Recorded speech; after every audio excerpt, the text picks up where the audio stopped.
Kung kisay tagiya day dire. LGU sir. LGU di ay.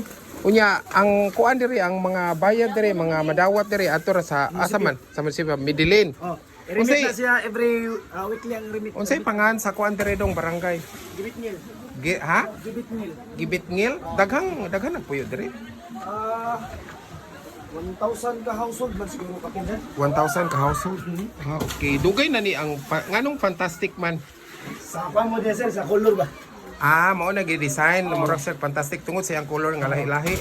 Unya kisa may nang nag-design ani.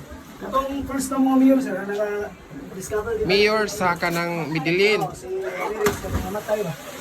Okay, nya mo nang gipadayon lapod karon. Padayon sa Nindot man gud siya kanang kuan kay balabi nagdako ang dagat nindot gid siya. Wal man siya sir, unique ba? Oh, unique kay nga style unya. Nindot pud siya nga area ba limpyo pud ang dagat. Say pangani mo lang? Emwin. Ay, salamat kayo ha. Salamat kay nag-vlog dahil ko. Nice meeting you. Diyan taga dire ra ka.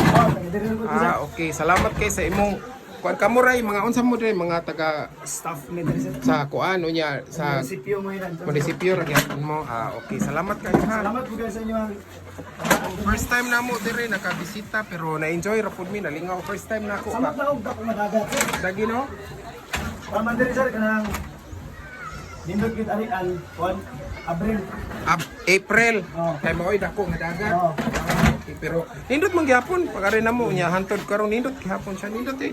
Very fantastic. So shout out kay Kos taga unsa toy bangan sa barangay dire? Gibit niya. Gibitngil sa Midillion. So sa fantastic resort or island. Fantastic island. Fantastic island. So salamat kayo nindot kayo. Balik mi diri sunod puhon. Worth it sir, bisag layo ba? Oh, saglayo siya pero worth it gyud ang paglaag namo diri.